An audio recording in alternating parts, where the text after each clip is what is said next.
मेरी नॉलेज में, हो सकता है मैं गलत हूं, लेकिन मेरी नॉलेज में भारत के किसी भी अन्य स्टेट में कॉन्स्टिट्यूशन क्लब है नहीं, सिवाय दिल्ली वाले क्लब के। तो राजस्थान में इसका होना बहुत अच्छा है।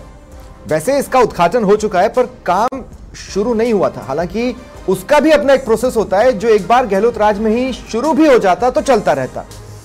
इससे याद आया रिफाइनरी वाला प्रकरण। तब भी बीजेपी के उद्घाटन के अनाउंसमेंट पर कांग्रेस के रिएक्शन के बाद शुभारंभ हुआ था। खैर, दोनों जनता की जेब से ही होते हैं, या तो आप उद्घाटन कह लीजिए या शुभारंभ कह लीजिए, पर क्या यह श्रेय लेने की होड़ नहीं है तो साहब नाम में ही तो सब कुछ रखा है। वैसे क्लब की पट्टिका देखने लायक होगी, आज इसी पर चर्चा करेंगे। नमस्कार, स्वागत है आप सभी का। आपके साथ मैं हूं स्वप्निल, और मेरे साथ जो गेस्ट जुड़ रहे हैं आपको इंट्रोड्यूस करवा देता हूं। महिपाल महला बीजेपी प्रवक्ता है, राजेश कटारा कांग्रेस प्रवक्ता और एकलव्य सिंह राजनीतिक विश्लेषक। आप सभी का स्वागत है समाचार प्लस पर। महिपाल जी, आपसे शुरुआत कर रहा हूं। कभी भी कोई भी बिल्डर जब कोई बिल्डिंग बनाता है तो वो सबसे पहले पूजा से शुरुआत करता है, और फिर वो बिल्डिंग को खड़ा करता है।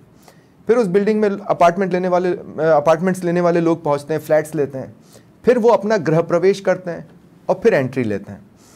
मैं ये कह रहा हूं कि ये कौन सा स्टेज है जो शुभारंभ के जरिए आप इंट्रोड्यूस कर रहे हैं? गृह प्रवेश। इसमें गृह प्रवेश तो हो गया लोकार्पण के साथ, लोगों को अर्पण कर दिया, उसके बाद बात खत्म। एक्चुअली क्या हुआ, जब भवन का उद्घाटन किया गया था तब सिर्फ और सिर्फ वो भवन था। कॉन्स्टिट्यूशन क्लब की जो परिभाषाएं जो चिन्हित की, नींव रखना लोकार्पण नहीं होता महिपाल भाई। मैं नीम की बात नहीं कह रहा हूँ, मैं उद्घाटन की बात कर रहा हूँ। नीम रखी गई, बिल्डिंग बनके तैयार हुई, सारी चीजें हुई। वो शिलान्यास 2023 में जो हुआ था वो सिर्फ भवन का उद्घाटन था। अब जो होने जा रहा है वो शुभारंभ है। जो सुविधाएं जो विस्तृत रूप से दी जाने वाली सुविधाएं, उन सुविधाओं का एक शुभारंभ है। अब रही बात कांग्रेस पार्टी की, तो कांग्रेस पार्टी निशाना कहीं और लगाना चाह रही थी। वो गलत जगह अपनी खींच मिटाने के लिए निशाना लगा रही है। प्रदेश की जनता इस बात को जानती है। और अच्छा, हम कैसे ये एंश्योर कर सकते हैं? शुभारंभ ही नहीं स्वप्निल जी, जितने भी जो अच्छे काम हुए हैं पिछले 15 महीने के शासनकाल में, चाहे यमुना जल समझौते की बात हो, चाहे ईआरसीपी की बात हो, चाहे राइजिंग राजस्थान की बात हो, जितने भी अच्छे काम हुए, हर अच्छे काम में कांग्रेस पार्टी अपनी खिंच, जो जनता ने उनको घर बैठाने का काम किया, अपनी खिंच मिटाने के लिए, लेकिन उनकी एक खींच से उनकी एक खींच पर आप लोगों ने अपने कदम पीछे खींचे थे और रास्ता बदला था। जैसे रिफाइनरी में आप उद्घाटन ही करने वाले थे, जब कांग्रेस ने आपत्ति की तो आपने भी स्वीकार किया और उद्घाटन की जगह शुभारंभ किया। इस बार आप पहले ही शुभारंभ लेकर मैदान में, तो हम शुभारंभ ही कर रहे हैं। कांग्रेस पार्टी इसको बेवजह क्यों तूल देने का काम कर रही है? और कांग्रेस पार्टी की ये परिपाटी है कि भारतीय जनता पार्टी जो भी अच्छे और जनहित के कार्य करे हम उसको बाइकआउट करें। तो याद करें वो सितंबर 2023 भारतीय जनता पार्टी विपक्ष में थी, नेता प्रतिपक्ष राजेंद्र जी राठौड़ उस कार्यक्रम में आए थे।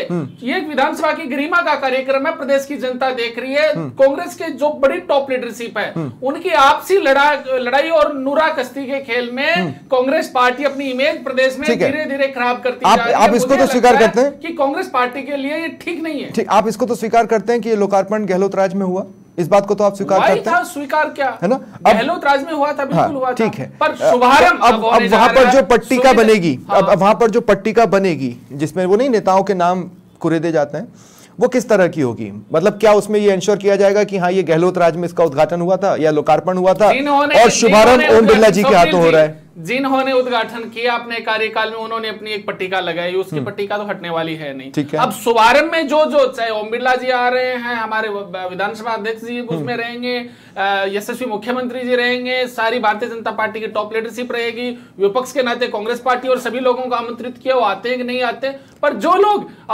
बड़े गेस्ट हैं माननीय, उन सभी का उसमें शुभारंभ की पट्टिका यदि एक और लगेगी तो किसको आपत्ति है? कांग्रेस पार्टी ने अपनी पट्टिका लगाई, हमें तो कहीं आपत्ति नहीं थी। आपने उद्घाटन किया, आपने अपनी पट्टिका लगाई, अच्छी बात है। पर अब शुभारंभ का कार्यक्रम हो रहा है तो कांग्रेस पार्टी को बाइकआउट नहीं करना चाहिए। खींच कहीं और है, मिटाना कहीं और चाह रहे हैं, जो कि लोकतांत्रिक व्यवस्था में ठीक नहीं। राजेश कटारा जी, आपके टाइम पे आपको भी याद होगा लोकार्पण वाले दिन उद्घाटन किसने किया था? देखिए, पूर्व में उद्घाटन हो गया था 22 सितंबर 2023 को। किसने किया था? उसमें पूर्व विधानसभा अध्यक्ष सीपी साहब भी थे, अशोक गहलोत जी भी थे, और इनके विपक्ष के नेता राजेंद्र राठौड़ जी भी थे, जो उनकी नेम प्लेट लगी हुई है। आपके समाचार के माध्यमों से ये देखा, आप समाचार के माध्यमों से चलाओ, नेम प्लेट अभी लगी हुई है। अब क्या वो नेम प्लेट हटा दी? नहीं, नेम प्लेट कहाँ हटाई? पट्टिका तो हटाई नहीं है, वो पट्टिका अभी भी लगी हुई है। अभी थोड़ी देर पहले ही कैमरामैन को भेज के मैंने कुछ विजुअल्स बनवाए। अब उस पट्टिका का क्या प्रारूप होगा? बिल्डिंग का निर्माण हो गया, सारा काम हो गया, सुचारू रूप से। लेकिन राजेश भाई देखिए, मेरा सिंपल सा सवाल था, उस समय उद्घाटन किसने किया था? उद्घाटन सभी ने किया। अशोक गहलोत जी भी थे, अपने विपक्ष के नेता भी राजेंद्र राठौर जी भी थे, अपने सीपी साहब आप लोग प्रोटोकॉल पे सवाल उठा रहे हैं, इसलिए मैं आपको याद दिला दूं कि प्रोटोकॉल के तहत विधानसभा स्पीकर तब के सीपी जोशी साहब उन्होंने किया था। हाँ, बिल्कुल, ठीक है, सभी सारे लोग थे वहां उस समय। और अभी परसों क्या हुआ है कि अभी मौजूदा स्पीकर, नेता प्रतिपक्ष और कुछ और चेहरों को लेकर कॉन्स्टिट्यूशन क्लब घूमने निकले। नेता प्रतिपक्ष गए, फिर सडनली उन्होंने कहा आने के बाद अगले दिन की, नहीं साहब अब हम नहीं जाएंगे, ये यहां पर हमारा बैरिकेड लगता है, इस शुभारंभ में तो हम नहीं जा रहे। शुभारंभ करने की कोई जरूरत ही नहीं है, वो सारा काम हो गया पुराना। इनकी एक परंपरा है श्रेय लेने की। आप किसी भी चीज को देखिए, चाहे वो मेट्रो का हो, चाहे रिफाइनरी की बात हो, रिफाइनरी मैं आपको ऐसे समझाता हूं कि एक मैच में टॉस हुआ, 2 मिनट, एक मैच में टॉस हुआ, अब आप कहेंगे कि टॉस तो सामने वाले ने जीत लिया तो मैच चालू करने की जरूरत क्या है? टॉस तो हो गया साहब। ऐसा नहीं होता ना, मतलब काम अब चालू हो रहा है अभी तक। अच्छा, आप जब गए तब सदस्य कौन थे? किसी को नहीं पता, क्योंकि आपने बनाए नहीं। अगर सदस्यता की प्रोसेस चालू आपने कर दी होती तो वो आचार संहिता लगने के बाद भी जारी रहती, तो आपने वो तो चालू की नहीं, तो काम तो अब होगा। देखिए स्वप्निल जी, हाँ स्वप्निल जी, देखिए इतना भव्य इसके आरंभ करने की जरूरत नहीं है। जनता का पैसा, जो मेहनत का पैसा है, वो खर्च करने की जरूरत नहीं है। लोकसभा अध्यक्ष जी यहाँ आ रहे हैं, कितनी व्यवस्थाएं होंगी, कितनी चीजें होंगी, इनको सुचारू चला सकते हैं। किसकी चीज का उद्घाटन करोगे? आज आप इसका उद्घाटन कर रहे हो, कल आप मेंबरशिप दोगे, फिर उसका और एक नया उद्घाटन कर देना और एक नेम प्लेट लगा देना उसकी। दादा राजेश भाई, मैं यही तो कह रहा हूं कि देखिए, मैं ये समझ सकता हूं कि जब आपने लोकार्पण किया, क्योंकि चुनाव नजदीक थे तो आनंद फानंद में आपको करना ही था, क्योंकि आपको ये डर सता रहा था कि अगर सरकार चली गई तो फिर हमारी पट्टिका नहीं लग पाएगी, तो आपने कर दिया साहब उस समय उद्घाटन। यहां तक मैं सहमत हूं, लेकिन उसी के साथ तत्काल अगर आप सदस्य बनाने का काम भी चालू कर देते तो आचार संहिता लगने के बाद वो रुकता नहीं। आपने सदस्य बनाने का काम शुरू क्यों नहीं किया, मैं ये पूछ रहा हूं। कुछ ना कुछ तो चालू हो ही जाता ना, फिर ये बीजेपी क्या कह पाती कि हम कुछ शुरू कर रहे हैं क्या? वो तो आप कर चुके होते। स्वप्निल जी देखिए, हम नेम पट्टिका लगाने का काम नहीं करते, हम काम पूरा करते हैं। ये भवन का जो निर्माण, अरे भाई पूरा हुआ होता तो सदस्य होते ना राजेश भाई। ये बने बनाए स्वप्निल जी, ये बने बनाए भवन में आकर के और ये वापस नेम पट्टिका लगा रहे हैं, सिर्फ बगैर मेहनत की नेम पट्टिका लगा रहे हैं, वो सब लोग देख रहे हैं। अरे पर ऐसा भी है ना दादा कि अगर मैं अगर कोई नया बना घर ना खरीदूं और किसी और का घर खरीदूं तो मैं भी तो गृह प्रवेश करवाऊंगा ही ना। नहीं, घर किसका खरीदा किसने? नहीं, मैं कह रहा हूं कि मान लीजिए आपका एक फ्लैट है जिसमें आपने कभी गृह प्रवेश किया था। भाजपा शासन में आप बताइए, कोई भाजपा का पैसा लगा हुआ है, इसमें जनता का पैसा लगा हुआ है, भवन निर्माण ठीक है, ठीक है। अब ये किसी 2 मिनट, ठीक है। मैं एकलव्य, देखिए मैं क्यों एक्साइटेड हूं कॉन्स्टिट्यूशन क्लब को लेकर, क्योंकि दिल्ली वाले कॉन्स्टिट्यूशन, हालांकि वो जिस रूप में है आप उसकी अच्छाई बुराई दोनों कर सकते हैं, लेकिन कॉन्स्टिट्यूशन क्लब क्या होता है ना, हाँ और ना पक्ष के अलावा एक और पक्ष है जिसको सामने रखने का माध्यम बन सकता है कॉन्स्टिट्यूशन क्लब। मैं इसलिए एक्साइटेड हूं। लेकिन क्या ये शुभारंभ और इसका बहिष्कार और ये उद्घाटन, इस पछड़े की जरूरत थी? एक्चुअली देखिए क्या होता है, देखिए बिल्कुल जरूरत थी। ठीक है राजेश भाई, ठीक है। एकलव्य सिंह से मेरा सवाल है। राजेश भाई 2 मिनट, राजेश भाई 2 मिनट, राजेश भाई 2 मिनट ना, एकलव्य से मेरा सवाल है। हाँ, तो क्या था स्वप्निल जी कि जो मैं समझता हूँ, देखिए ये बेसिकली इस तरह के जब प्रोजेक्ट्स होते हैं तो 2-3 इवेंट्स होते हैं। एक इवेंट होता है जब नींव रखी जाती है या आधारशिला रखी जाती है, जैसे हम कहते हैं शिलान्यास। उसी तरह से एक इनॉग्रेशन होता है, उसी तरह से एक ओपनिंग होती है। ठीक है, जैसे आपने देखा होगा कि जब वर्ल्ड कप होता है तो उसमें भी एक इनॉग्रल सेरेमनी होती है, लेकिन फर्स्ट मैच में एक ओपनिंग सेरेमनी भी होती है। ठीक है, तो अब मैं ये निवेदन करना चाह रहा था कि इसमें एक्चुअली ये एक जो कह रहे हैं ना, जो हम की श्रेय लेने की होड़ लगी हुई है, इसको इस तरह से भी समझना जरूरी है कि ये इसका श्रेय ना कांग्रेस ले सकती है ना भाजपा ले सकती है। ये जनता के पैसे से बना हुआ एक भवन है। ठीक है, और हमारी फॉर्चुनेटली हमारी लोकतांत्रिक व्यवस्था इस तरह से है कि ठीक है, जिसने बनाने तक का जो उनके समय में जो चीजें होनी थी और उस समय जो पोजीशन में लोग थे, उन्होंने उस सेरेमनी को अटेंड करा। अब भाई जब सरकार ही दूसरी बन गई और जब उस चीज की ओपनिंग होने को जा रही है, तो क्या नई सरकार वेट करे 4 साढ़े 4 साल की? हम हार जाएं पहले, पुरानी वाली जिनने बनाया था वो आ जाए और वो इसकी ओपनिंग करे। 1-1.25 साल तो वेट किया ही ना सरकार ने। नहीं तो अरे ओपनिंग के लिए कोई इतना टास्क बचा नहीं था, सब कुछ तैयार था, आपको सिर्फ लोग अपॉइंट करने थे, सदस्य बनाने थे। नहीं तो वो आप कह सकते हो कि डिले इन ओपनिंग, बट अभी बात हो रही है कि कौन श्रेय लेना चाह रहा है। ये बात हो रही है ना अभी। तो इसमें देखिए स्वप्निल जी, जो अथॉरिटीज जो उस समय मतलब पर्टिकुलर पोजीशन में होती हैं, जिनका दायित्व बनता है, जैसे कि अब मैं पूछना चाहता हूं, जैसे अभी मतलब माननीय अध्यक्ष जो हैं सदन के, वो नहीं करेंगे इस ओपनिंग को अटेंड, मतलब as the most important guest, तो और कौन करेगा? मतलब कर कौन सकता है?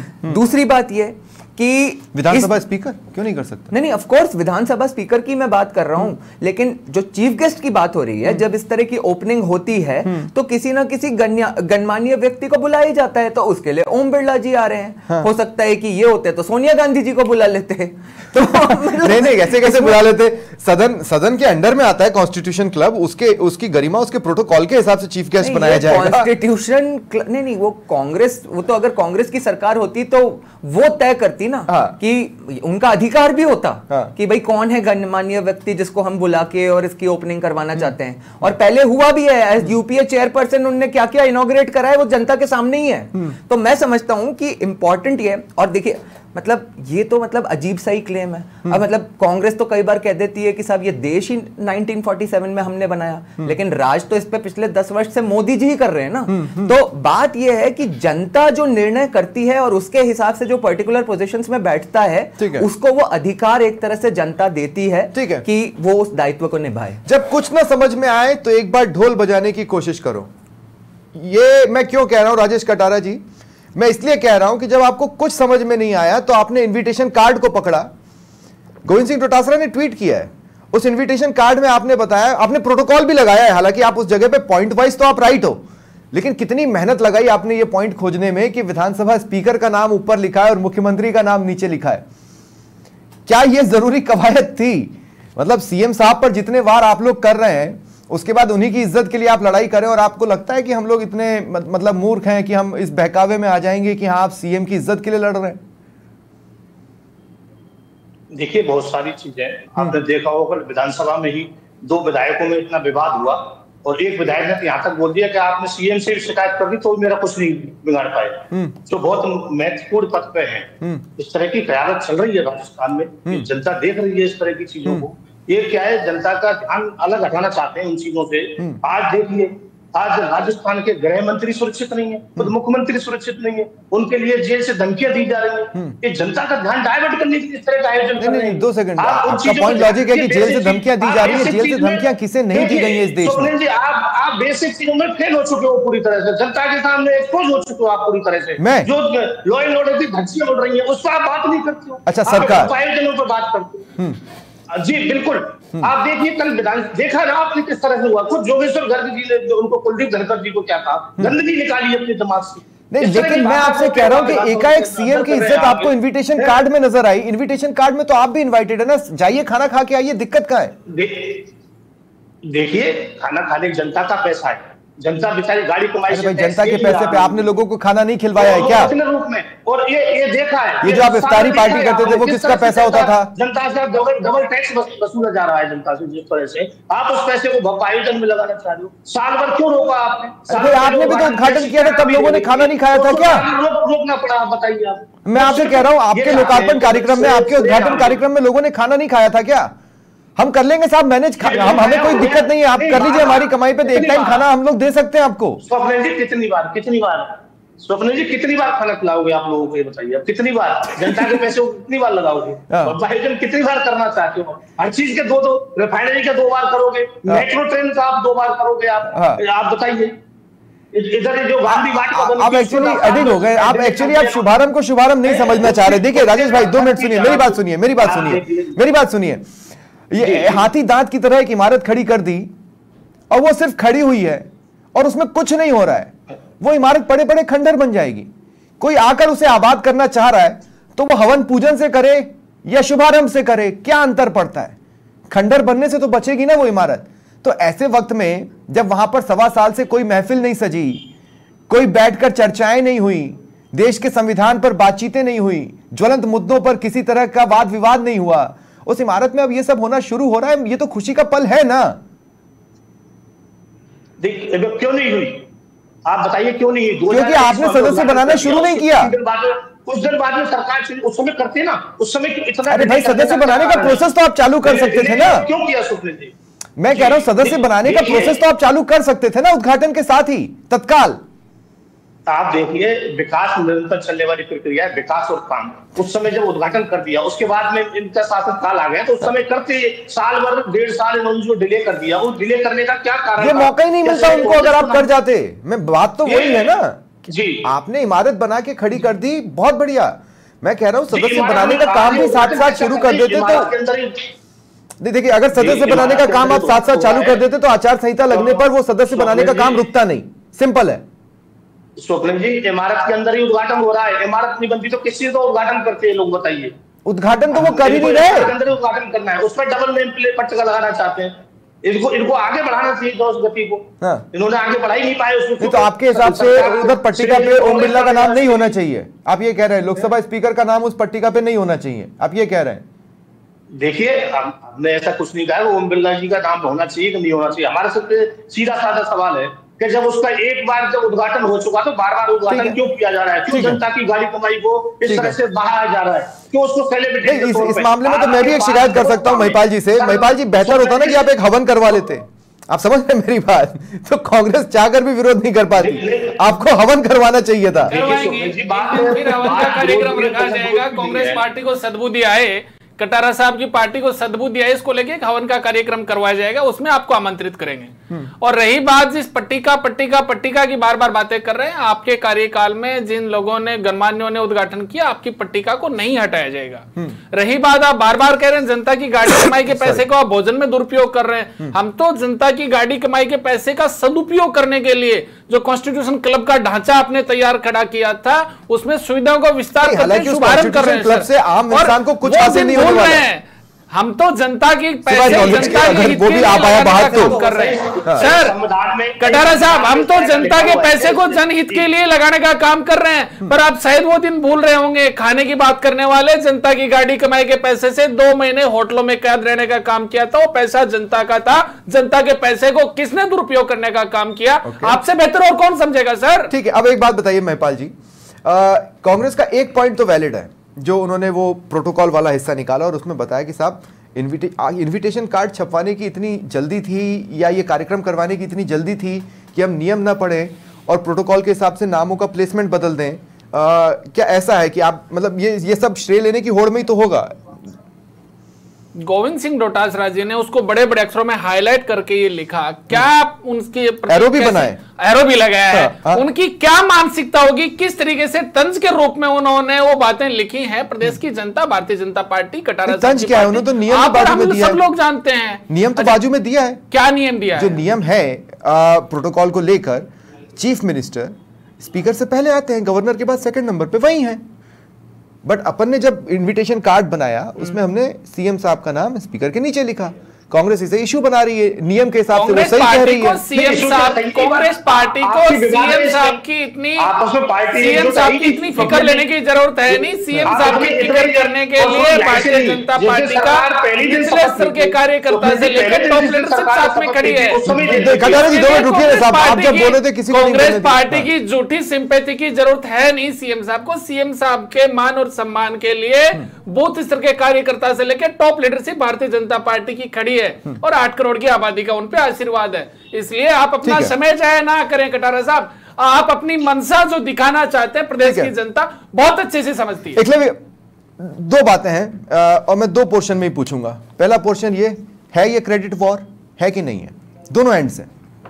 नहीं, मैं ये जानना चाहता हूं स्वप्निल जी, मेरा एक्चुअली इसको लेके एक काउंटर क्वेश्चन है कि किससे? दोनों से। ठीक है, ओके, ठीक है, बड़ा सिंपल कि इसका और क्या तरीका हो सकता था। मैं मतलब जैसे एक तो कांग्रेस से पूछना चाहूँगा कि क्या मतलब अभी के जो वर्तमान अध्यक्ष हैं उनको नहीं करा के सीपी जोशी जी को बुला लेना चाहिए था? या सोनिया गांधी जी को बुला लेना चाहिए। वो तो कह रहे हैं सीधे चालू कर देना चाहिए था, काम ही चालू कर दो। मैं क्यों कर दो, मतलब अब यही दूसरी तरफ भी सवाल है। अब भाजपा से मेरा ये सवाल है कि इम्पोर्टेंट ये है कि आप तो भाई आप कहते भी हो कि जिस चीज का हम उद्घाटन करते हैं या शिलान्यास करते हैं उसका उद्घाटन भी हम ही करते हैं। आपने अभी स्वप्निल जी एक्चुअली एक बात कही कि इन सब चीजों से जनता का कोई फायदा नहीं होने वाला। मैं बताता हूँ आपको क्या फायदा होने वाला है। जो हमने बीते दिनों में जो विधानसभा में अपने माननीय सदस्यों का जो व्यवहार देखा, शायद यहाँ पे शायद बैठ के मतलब जिसे कहते हैं ना इनफॉर्मली शायद चाय कॉफ़ी और ये सब अच्छे से पियेंगे तो शायद उस तरह का जो व्यवहार होता है वो अगर हमें नहीं देखने को मिले तो शायद जनता का शायद थोड़ा सा फायदा हो जाए। और दूसरी बात एक मैं आपको और बताऊं स्वप्निल जी कि इसमें ये जो कांग्रेस ने बॉयकॉट किया है, मैं मतलब वैसे बड़ी विनम्रता से कटारिया जी से पूछना चाहता हूँ कहीं बॉयकॉट करने का कारण ये तो नहीं है कि अभी जो है अगर बॉयकॉट नहीं किया होता तो यहाँ पे किसको बुलाया जाता? प्रदेश अध्यक्ष जी को तो बुलाया नहीं जाता, मतलब एक तरह से विपक्ष के नेता को ही बुलाया जाता तो कहीं टीकाराम जूली जी का कद और ज्यादा बढ़ जाता। नहीं, इस बात का डर तो नहीं है। यहाँ पर मेरा काउंटर है, सदस्य के तौर पे सारे विधायक हैं। नहीं है, सारे विधायक हैं तो जटासरा जी भी इनवाइटेड होते। नहीं होते, इनवाइटेड होते, लेकिन आपने देखा होगा ना जैसे इनके समय में जो मतलब मेन गेस्ट थे उसमें राजेंद्र राठौड़ जी थे क्योंकि वो विपक्ष के नेता थे। तो उसी तरह से अभी टीकाराम जूली जी होते ना तो कहीं उनका कद और बढ़ जाता और इसके लिए कुछ ज्यादा ही जल्दी हो जाती, कहीं ऐसा तो कारण नहीं है। ठीक है, एक कमेंट सबसे ले लूं। मेरा दूसरा सवाल जो एकलव्य से है वो मैं लास्ट में पूछ लूंगा। राजेश कटारा जी इस पर कमेंट करना चाहेंगे आप कि सिर्फ टीकाराम जूली जा रहे हैं इसलिए प्रॉब्लम हुई आपको? क्योंकि सिर्फ जब टीकाराम जूली बोलने वाले थे तो आपको प्रॉब्लम हुई थी और बुलवाने से रुकवा दिया था। देखिए, एकलव्य जी इस बात को बहुत हल्के में ले रहे हैं। मुझे लगता है ये थोड़ी सी हास्यास्पद बात है। इस तरह की बात कर रहे हैं डोटासरा जी के बारे में और जूली जी के बारे में। डोटासरा जी इतने पढ़े लिखे हैं, वो सारे कानून की बात जानते हैं। आज इस तरह की बातें कर रहे हैं कि उनका कद बढ़ जाएगा। वैसे वो कानूनी राय ले रहे हैं, वो विपक्ष के नेता कौन है? आज एक हास्यास्पद बात है, इस तरह की बातें आप के माध्यम से सॉरी। अच्छा, जूली साहब कॉन्स्टिट्यूशन क्लब इतने एक्टिव रहते थे सदन में, इस तरह की बातें दो सेकंड पढ़े लिखे हैं। एक बात और, जो मुझे कॉन्स्टिट्यूशन क्लब में स्विमिंग पूल है ना, मेरे को वो औचित्य के हिसाब से हास्यास्पद लगता है। लेकिन जिस तरह की स्थितियां सदन में बनी है, हो सकता है कूल डाउन करने के लिए स्विमिंग पूल में हमारे माननीय उतरना चाहते हो, इसमें कोई दोहराई नहीं है। ठीक है कटारा जी, बहुत अच्छा थॉट प्रोसेस था कॉन्स्टिट्यूशन क्लब का, मैं ये इसमें कोई दोहराई नहीं है। मतलब खेलने के लिए भी वहां पर जगह है तो आप अपना पसीना वहां पर बहा सकते हैं। स्विमिंग पूल में आप अपने आप मतलब इतनी गर्म बहसों से निकलकर इधर आए तो अपने आप को ठंडा कर सकते हैं, इसमें कोई दोहराई नहीं है। पर चर्चा के लिए वो बनाए, चर्चा होगी कि नहीं ये भी देखना होगा। लेकिन महिपाल महिला जी, अब मैं आपसे कह रहा हूं, आप भी जो शुभारंभ कर रहे हैं, मुझे एक बार वो जानना है कि वो कौन सा एलीट दल है जो इसकी जिम्मेदारियां संभाल रहा है और वो कौन से एलीट लोग हैं जो इसके सदस्य बन रहे हैं? शुभारंभ होने दीजिएगा, शुभारंभ होने के शुभारंभ तो इसी के बेसिस पे होगा ना। मैं यही कह रहा हूँ, शुभारंभ के साथ ही सारी चीजें उसमें स्पष्ट। ऑपरेटिंग एजेंसी में कौन था, मैं ये पूछ रहा हूँ बेसिकली। ऑपरेटिंग एजेंसी के बिना तो शुभारंभ पॉसिबल ही नहीं है महिपाल जी। ऑपरेटिंग एजेंसी बताइए। अरे 2 मिनट रुकिए ना राजेश भाई, ये सवाल इतना अच्छा है कि आप भी विश्वास मानिए इसका जवाब आगे की डिबेट्स में यूज कर पाएंगे। ऑपरेटिंग एजेंसी में कौन कौन है? ये विधानसभा के अंडर में कॉन्स्टिट्यूशन क्लब आ रहा है, माननीय विधानसभा अध्यक्ष जी ने, और बहुत ही तरीके से कि कैसे ये पूरे देश में। ऑपरेटिंग एजेंसी कब नियुक्त हुई? अभी नियुक्त होने के बाद ही तो कार्यक्रम की घोषणा हुई है। हाँ, तो उसमें कौन है? सारी चीजें कल स्पष्ट हो जाएंगी। सारे कल शुभारंभ होने दीजिएगा। क्या क्या सुविधाएं हैं, कौन ऑपरेटिंग एजेंसी होगी, कौन कैसे कैसे मेंबर बनेंगे, कैसे कॉन्स्टिट्यूशन क्लब संचालित होगा, सारी चीजें वन बाय वन हर सवाल का जवाब। और मैं तो मीडिया, मैं स्वप्निल जी आपको भी कह रहा हूँ, कल आप आइएगा, सवाल कीजिएगा, हर सवाल का स्टेप बाय स्टेप। हमें एंट्री मिलेगी क्या स्वप्निल जी? हम उतने बड़े पत्रकार नहीं है। पत्रकारों की एंट्री है, पत्रकारों की एंट्री है। आप लोकतंत्र चैनल 1 या 2 पर्सन के अलावा होता नहीं है। लेकिन ठीक है, वो तो ऑलरेडी पासेस बन चुके हैं, तो हमारा पर्सन वहां पर रहेगा और इसको हम लाइव करने वाले हैं, इसमें कोई दोहराई नहीं है। लेकिन राजेश कटारा जी, मैं आपको रोक रहा हूँ। कांग्रेस ने जो श्रेणी बनाई थी, स्वप्निल जी मैं वो बताना चाहता हूँ। इसमें पत्रकारों के लिए, साहित्यकारों के लिए, रिटायर्ड ब्यूरोक्रेसी के लिए, रिटायर्ड जुडिशरी के लिए, ये सारे मैं एक्चुअली दूसरी दिशा की तरफ ले जाना चाह रहा हूँ इसको। एकलव्य से मैं बोलना चाह रहा हूँ कि इस तरह के क्लब्स जब बन जाते हैं, राजस्थान में दो अवेलेबल है, कहा तो किसी स्टेट में एक भी नहीं है, राजस्थान में एक RIC है और दूसरा ये कॉन्स्टिट्यूशन क्लब होगा। ये क्लब्स बन जाते हैं और इसके बाद जिस तरह से ये अड्डा बन जाते हैं, आप देखिएगा ये सिर्फ क्लब नहीं रहते हैं, ये अड्डा बन जाते हैं, ये अखाड़ा बन जाते हैं। इससे बचाने के लिए कोई फिल्टर मुझे अभी तक नजर नहीं आया है। नहीं, मुझे एक्चुअली जो इसका प्रारूप है कॉन्स्टिट्यूशनल क्लब का, वो RIC से काफी बेटर लगा, क्योंकि इसका जो गवर्निंग काउंसिल है उसको जो स्टैब्लिश किया गया था, गहलोत जी के टाइम में स्टैब्लिश किया गया था, उसमें उन्होंने दोनों पार्टी से लोगों को रखा, कुछ ऑफिसर्स, MLAs, सबका एक तरह से एक अच्छा मिश्रण रखा है। वहीं अगर आप RIC में देखेंगे तो मैं आपको बताऊं कि एक इतना अत्यंत खेद का विषय वहां पे है कि अब तो इस सरकार को आए हुए करीब लगभग 1.5 साल हो गया है। वहां का अगर आप स्वप्निल जी गवर्निंग काउंसिल देखें और यदि वहां पे जो प्रिंसिपल ट्रस्टी और उनकी जो टीम बैठी हुई है, अगर आप सिर्फ उनके ट्वीट्स उठा के देख लेंगे कि वो कितने बड़े भारत विरोधी, सनातन विरोधी हैं, आपके मेरे ख्याल से संज्ञान में है कि वहां के 2 शोज तो मैंने कैंसिल करवाए हैं। तो ये मतलब ये स्थितियां हैं। मैं बस चाहूंगा कि तो वैसे ही हंसी का पात्र ये कॉन्स्टिट्यूशन क्लब न बन जाए। बस एग्जैक्टली मैं यही चाहूंगा कि ये इस तरह से ऑपरेट ना हो जैसे कि RIC हो रहा है। और अब क्योंकि ये अवसर है तो मैं तो आपके माध्यम से, आपके चैनल के माध्यम से सरकार से निवेदन करूंगा कि राजस्थान इंटरनेशनल सेंटर का भी एक बार ठीक से उसका जो प्रारूप है संज्ञान लेके जो वहां पे फिक्स करने की जरूरत है, उसकी स्क्रूटनी करके उचित कार्रवाई करें और उचित चेंजेस करें। ठीक है, बहुत बहुत शुक्रिया, बहुत बहुत शुक्रिया आप सभी का मेरे साथ जुड़ने के लिए, इस चर्चा में शामिल होने के लिए। फिलहाल इतना ही, नमस्कार।